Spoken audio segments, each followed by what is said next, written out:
Baik, Iwabillah. Siapakah Dajjal? Dajjal ini lahir di Samirah dan dia diberi nama Samiri karena lahir di Samirah. Nah, kenapa disebut Samiri? Karena lahir di Samirah. Dia lahir 100 tahun sebelum Nabi Musa diutus. Dan Allah Subhanahu wa taala memberikan kelebihan kepadanya. Yang pertama, dia diberikan umur panjang. Ya, yang zara umru ila yamsah, ila akhir zaman. Ya, dia ditangguhkan ajalnya sampai akhir zaman. Yang kedua, dia memiliki kecerdasan di atas akal jenius rata-rata umat manusia.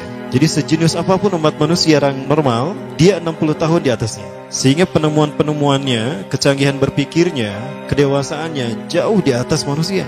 Rata-rata manusia normal. Yang ketiga, dia memiliki kemampuan sihir yang luar biasa. Apapun sihir yang selama ini kita saksikan, tidak ada yang mampu mengalahkan sihir dia.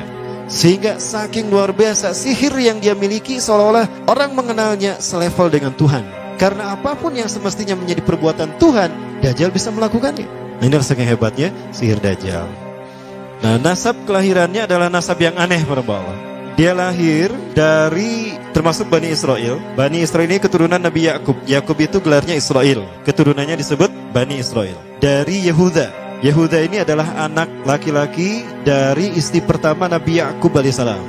Nabi Yakub istrinya 4. Yang pertama bernama Ya'la. Dari Ya'la ini melahirkan 6 orang. Salah satunya bernama Yehuda dan Lewi. Lewi melahirkan Nabi Musa alaihissalam. Yehuda melahirkan bangsa yang kita kenal Yahudi. Salah satunya Yehuda ini melahirkan generasi yang pada akhirnya melahirkan Samiri. Ya, kalau Rahil istri yang kedua, dan ini istri yang paling dicintai oleh Nabi Yakub, melahirkan 2 anak, Bunyamin dan Nabi Yusuf. Nabi Yusuf dan Bunyamin. Yang lainnya juga sama melahirkan 2 anak. Kahit dari Ya'la melahirkan 2 anak, Dam dan Naftali. Ya. Anak tertua dari Nabi Yakub dari istri pertama bernama Raubit. Nah, dari Yehuda inilah lahir Samiri. Nah, ayah dan ibunya, kakek dan nenek Samiri ini adalah para penyembah berhala. Karena Samirah saat itu terkenal penyembah berhala. Ayahnya ini lahir dari proses perzinahan adik dan kakak, incest. Adik dan kakak berzina, lahir ayahnya. Adik dan kakak berzina, lahir ibunya. Jadi ayah dan ibunya ini lahir dari proses yang haram. Dan ketika ibunya menstruasi, disetubuhi sama ayahnya. Jadi itu, peluangnya dari 2000 persetubuhan dalam keadaan menstruasi, 1 bisa jadi. Karena menurut penelitian medis juga, bahwa darah kotor tidak menghalangi terjadinya fertilisasi, tidak menghalangi terjadinya reproduksi manusia. Jadi tetap pembuahan ovum oleh sperma bisa terjadi walaupun ada dalam medium darah kotor, menstruasi. Nah, ketika itulah hamil dan lahirlah Samiri. Rasulullah SAW menyebutkan dalam Musnad Imam Ahmad, ayah dan ibu Dajjal ini melewati perkawinannya selama 30 tahun tanpa melahirkan seorang anak pun. Dan di tahun ke-30 pernikahannya melahirkan Dajjal, melahirkan Samiri. Kelahirannya ini akan menjadi petaka bagi kedua orang tuanya. Dia adalah orang yang paling sedikit manfaatnya dan paling banyak keburukannya bagi manusia, terutama bagi kedua orang tuanya. Bahkan ketika dia lahir, alam semesta menolak kelahirannya. Dordar gelap, hujan badai, petir, itu terjadi di malam di mana Samiri dilahirkan. Seolah-olah alam menolak kehadirannya. Nah, sejak lahir sampai usia 5 tahun dia tidak netek sama ibunya. Kebayang, 5 tahun air susu ASI tidak ditetekkan. Itu yang menyebabkan terjadinya kanker payudara. Maka ibunya pun meninggal gara-gara kanker payudara ini. Nah, ibunya meninggal gara-gara itu. Terbukti apa yang disampaikan Rasulullah. Kelahirannya menjadi petaka bagi kedua orang tuanya. Begitu pula ayahnya, maka ayahnya menjadi single parent. Nah, kemudian di tahun yang kelima, sejak lahir sampai 5 tahun, kenapa dia menetek pada ibunya? Karena kerjanya tidur melulu. Disebut mati, dia bernafas dan cuma berdetak. Disebut hidup, dia tidak bergerak. Antara hidup dan mati, la yamutu wa la yahya. Nah, maka di usia ke-5 tahun, nah ini terjadi peristiwa yang menarik. Apa itu? Samiri bangun dari tidurnya di tengah malam dan tidak ada orang yang menyadari Samiri bangun. Dia merangkak dan pindah ke berhala yang terbesar. Nah, dia pindah ke pangkuan berhala terbesar, tidur di sana. Dan ternyata ketika berada di berhala terbesar tadi, ya buang air kecil dan buang air besar. Besoknya itu adalah hari pemujaan kepada dewa-dewa mereka, bangsa Samirah. Apa yang terjadi? Ketika terjadi ritual pemujaan tadi, maka sang raja yang dipertuhankan oleh kaumnya mencium sesuatu yang tidak enak. Bapaknya Samiri ini adalah tokoh agama paganisnya. Pas dilihat, kaget sang raja. Ternyata itu pesing berasal dari pantatnya si Samiri yang ada di pangkuan berhala terbesar. Marah murka tuh sang raja. Itu Itu anak kamu, kenapa ada di situ? Kurang ajar kamu, ya telah menghina Tuhan kita. Kenapa kamu pindahkan anak kamu ke situ? Oh tidak Tuhan, saya tidak memindahkannya. Bagaimana saya bisa menghina Tuhan saya? Lalu siapa yang memindahkannya? Kan dia lumpuh. Nah, sekali lagi, kehadirannya menjadi petaka bagi kedua orang tuanya. Akhirnya raja marah dan ayahnya dipenjara. Selama ayahnya tidak bisa membuktikan penghinaan tadi, maka ayahnya dihukum mati. Pada akhirnya ayahnya pun dihukum mati. Ya, sedikit manfaat bagi kedua orang tuanya. Maka kemudian dia hidup pelihara oleh sang raja. Dan pas di usia dia 5 tahun itu, Allah menimpakan murkanya kepada bangsa Samirah yang sudah kelewat batas, maksiat, dan sudah tidak ada toleransi dari Allah untuk mereka hidup di bumi. Maka Allah perintahkan malaikat Jibril menghabisi mereka. Maka bangsa Samirah ini pun diratakan. Si Samiri karena masih balita, ya Allah selamatkan dia lewat malaikat Jibril. Diselamatkan dia dan ditempatkan di pulau entah berantah. Ada yang menyebutkan pulau ini berada di Laut Yaman, dan pulau ini dinamakan Pulau Socotra. Pulau Socotra ini adalah pulau yang berada di ujung Jazirah Arab. Nah, ini Pulau Socotra. Ini pulau tempat di mana Dajjal atau Samiri dibesarkan sejak 5 tahun sampai usia 100 tahun. Ya, dari usia 5 sampai 100 tahun dia tinggal di Pulau Socotra ini. Nah, Pulau Socotra ini adalah pulau yang berada di kawasan Yaman. Pulau yang memiliki banyak keunikan luar biasa. UNESCO sempat ingin menjadikannya keajaiban yang ke-8. Kan ada 7 keajaiban dunia ya. Yang ke-8-nya tadinya ini. Namun karena dia terkait dengan Samiri Dajjal, maka banyak negara yang menentangnya, terutama negara-negara yang menjadi pengikut Dajjal. Maka pada akhirnya pulau ini dirahasiakan. Nah, sebetulnya pulau ini unik kalau kita ingin berekreasi ke sana. Namun karena posisi yang terpencil, jarang orang mengikutinya. Para wisatawan jarang mengunjunginya. Padahal sesuatu unik, termasuk binatang dan penghuninya tuh unik-unik. Pohonnya unik. Dunia menyebutnya pulau ini dengan pulau julukan dari pulau alien hingga pulau neraka.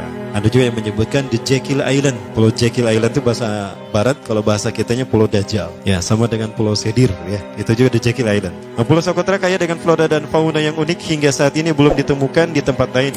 Jadi tidak ada flora dan fauna yang ada di pulau ini yang ada di pulau lain di seluruh dunia. Hanya ada di pulau ini. Makanya di pulau inilah Allah ciptakan satu binatang yang unik juga, yang disebut dengan jasasa. Jasasa. Binatang jasasa itu artinya mata-mata. Tajassa yatajassu tajassusan wa jasasatan. Artinya pemata-mata, spy. Binatang ini bertumbuh besar. Tahmatun kabirah tughatti jismaha asy-sya'ar hatta la nastati an nafariqa ayna wajhu wa ayna dubru.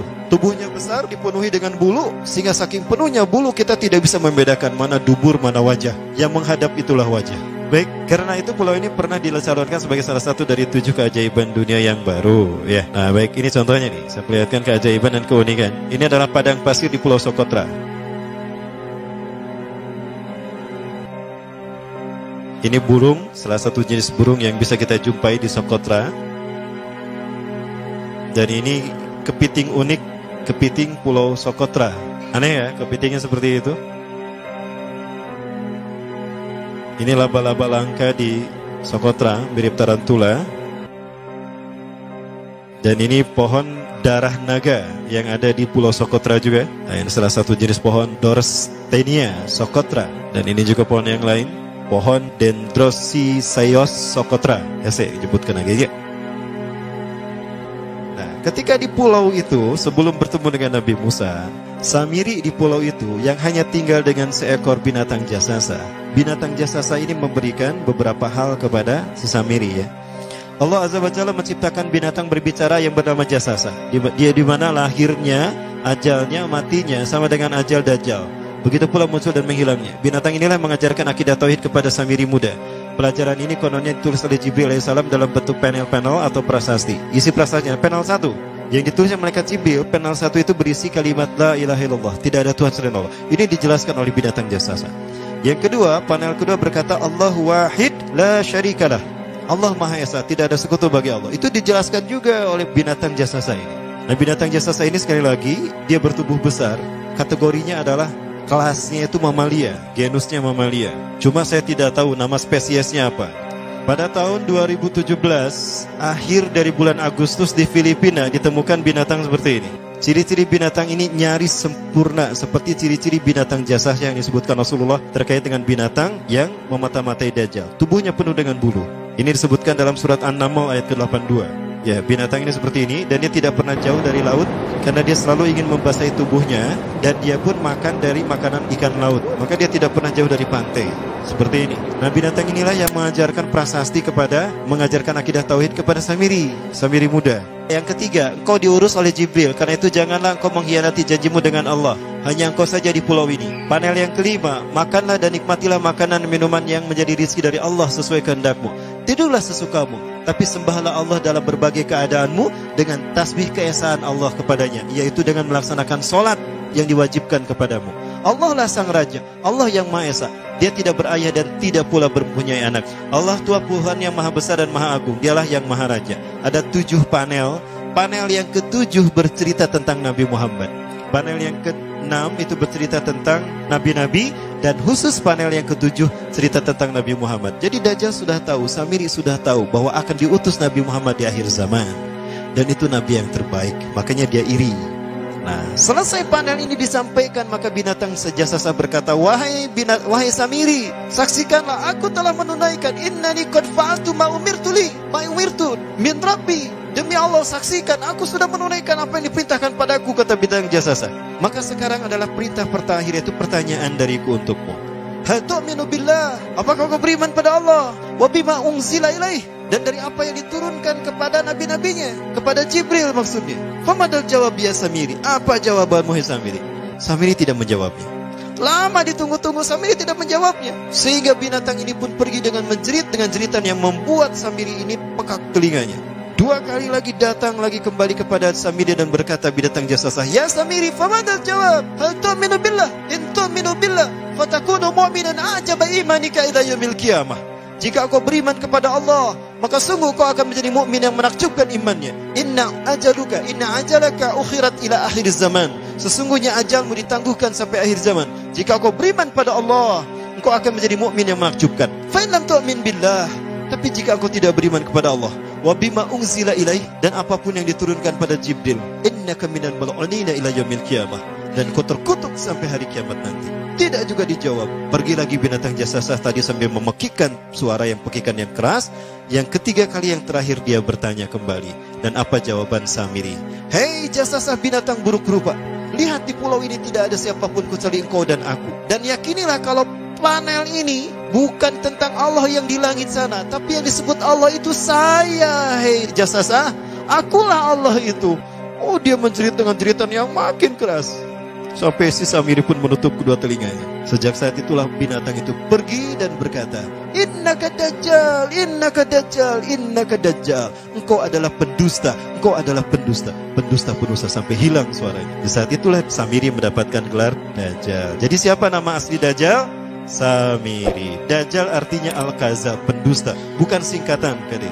Baik, nah sejak saat itulah Samiri keluar dari pulau itu dan dia sudah menyandang gelar Dajjal, pendusta, karena dia mengaku Tuhan. Baik, Iwabillah, jangan salah, Dajjal kecerdasannya mampu melakukan cloning dan mampu melakukan berbagai macam riset dan eksperimen. Hatta eksperimen yang mengilhami film Hook itu Dajjal bisa melakukannya. Bahkan ketika orang membayangkan kendaraan tercanggih itu pesawat terbang, Dajjal sudah mampu membuat piring terbang dengan kecerdasannya. Ya. Rasulullah menyebutkan kendaraan Dajjal itu dia bisa terbang, kata Rasulullah. Dan kecepatan terbangnya 5 km per sekon. 1 detik 5 km. Hanya dengan berkedip-kedip dia berkeliling dunia. Ya. Kecepatan ini diambil dari hadis Rasulullah. Berapa kecepatannya Rasulullah ketika dia terbang di muka bumi? Ya, kendaraan yang dia gunakan itu kecepatan terbangnya seperti awan yang ditiup angin, kata Rasulullah. Dan awan rata-rata ditiup angin itu 5 km per sekon. Dan jarak dari satu telinga ke telinganya, artinya setengah diameter atau diameter kepalanya, keledai yang dia gunakan, Rasul menyebutnya keledai, itu arba'una zira, 40 hasta, 27 meter.